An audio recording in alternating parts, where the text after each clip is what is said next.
David, you've been connected to Acorns since about 1994, is that correct? Indeed, yeah. My very first involvement with Acorns was in the early 90s.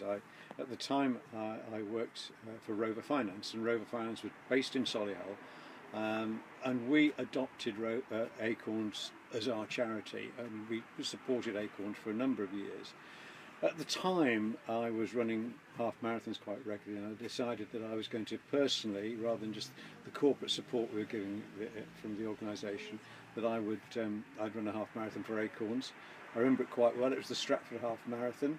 I roped in everyone that worked in my team to support me, so we managed to get quite a bit of a bundle of money.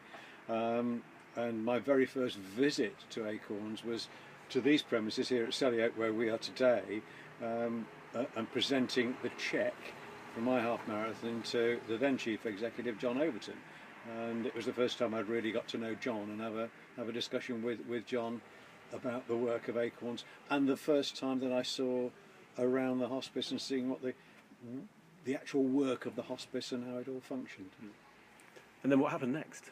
Well, my career moved me around a little bit, and I moved away to Germany, and in fact I spent quite a few years away, and clearly while I was working away, no involvement with Germany at all.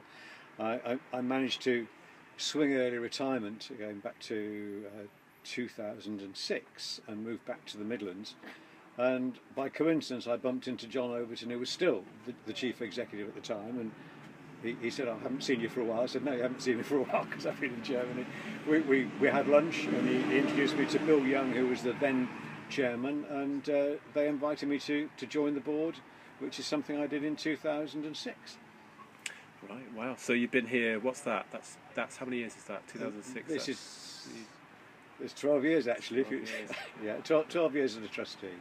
So if you could put into a few sentences what the impact Acorns has and the importance it has to the local community, what would you say? How would you put that into a few sentences?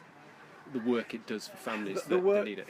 I think the work that Acorns does is just phenomenal, and that is why it engages so many people voluntarily across the community. And what I particularly love about Acorns, and I saw it particularly as chairman, my time as chairman of the trustees, where it did expose me to people working and doing so much for us across the organisation. But where you've got people supporting us in volunteering in fundraising, where you've got people volunteering and supporting us in the hospice, in the care for the children, people doing the gardening, the whole spectrum of the 1,500 or so people that support us.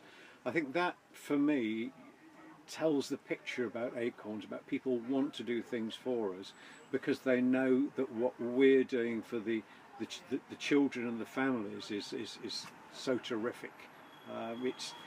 It engages people. I often, in looking at the spectrum of support that we get from volunteers, I often use the example of a lady that I met who was working, still works as a volunteer in one of our shops.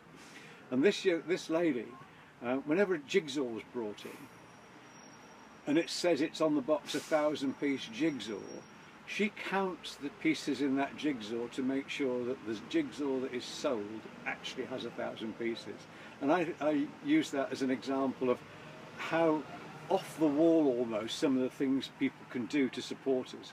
Counting jigsaw puzzle pieces is one thing, and supporting us in our garden, supporting with the children, working with the children is somewhere at the end of the spectrum. And I think it's just it's phenomenal. It really is.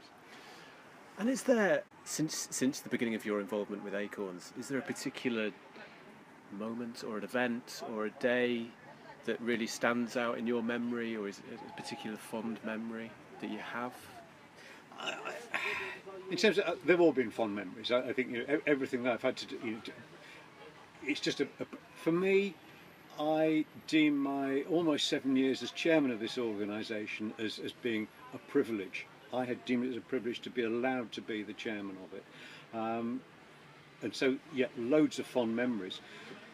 And the other side of that is that there's been some tough times. We certainly, as an organisation, if you think back to the banking crisis in 2009, it was a very tough time for us as an organisation.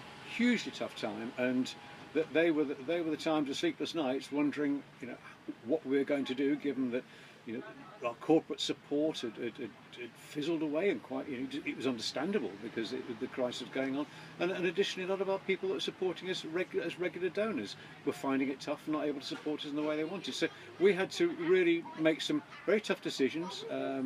And some difficult decisions to make sure that the organisation survived and thrived going forward. And I am delighted now that when we look at it 9 years on from the very dark time of the banking crisis, that we have an organisation that's in a really good shape, in a good place. And it's great where we are today, seeing the fate here at Selly Oak.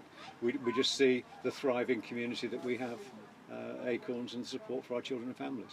This year, as we've been talking about, is Acorns' 30th anniversary, and we're reflecting and looking back, and we're recalling some very fond memories. And do you have any particularly fond memories of growing up, of your childhood? Was there any music or television programmes that you remember watching as a child? Yeah, I had a black and white childhood because we didn't have colour in those days. But yeah, I suppose. Didn't watch a huge amount of TV really. I think there was probably parental restrictions on that. But I remember watching TV with my parents when I was Saturday evening TV, etc. Music, yeah, I was of the Beatles era, so yeah, seeing the Beatles right from the start when I was a boy, and the Beatles had started. They're a bit older than me, but I was able to pick up right from the start on that, and so Beatles all the way through, and the influence that's had on a musical generation is just huge. It really is huge. David Butcher, thank you very much.